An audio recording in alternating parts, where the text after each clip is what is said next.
Breaking news చూస్తున్నాం. కర్నూలులో TDP నేత ఇంతియాజ్ హత్యపై మంత్రి టీజీ భరత్ ఘాటుగా స్పందించారు. ఇంతియాజ్ హత్య ప్రీ ప్లాన్డ్ గా జరిగిందని మంత్రి ఆరోపించారు.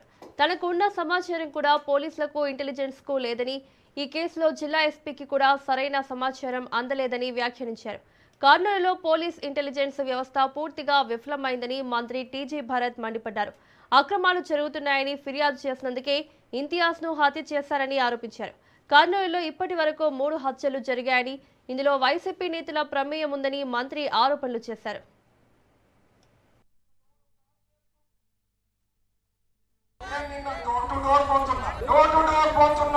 కొంతమందికి అపోజిషన్ లీడర్లో ఉండే వాళ్ళకి కొంతమందికి ఉండరు. నీకు ఇష్టం లేకపోతే నువ్వు లోపల పోవాలి, అంతేగాని బూతులు తిట్టి మాట్లాడి ఇష్టం వచ్చినట్లు చేస్తే ఇక్కడ ఎవరు గాజులు వేసుకొని కూర్చోవాలి. అది తెలుసుకోవాల్సిందిగా నేను రిక్వెస్ట్ చేస్తున్నా.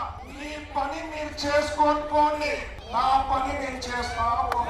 నా పని ఏమంటే అభివృద్ధి పని, కర్నూలుని అభివృద్ధి చేయాలనే ఉద్దేశంతో నేను పోతున్నా. నా జోలికి రావద్దండి. మీకు కావాల్సింది రాజకీయం. ఓన్లీ 29 ఎలక్షన్ల ముందు 3 నెలల ముందు మాట్లాడండి, చెయ్యండి.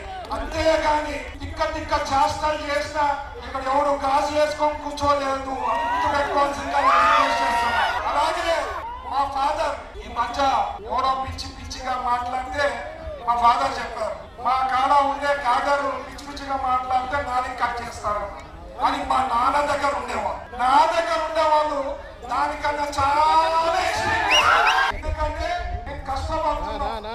ప్రజలు నాకు అవకాశం ఇచ్చారు. దేవుని వల్ల ఎమ్మెల్యే అయినా, చంద్రబాబు గారు ఆశీర్వాదంతో మినిస్టర్ అయిన తర్వాత ఎన్నో పనులు చేసేదానికి అవకాశం ఉంటుంది. అభివృద్ధి చేసే దాంట్లో మేము ఉంటాం. కర్నూలుని స్మార్ట్ సిటీ చేస్తాం, డెవలప్ చేస్తాం.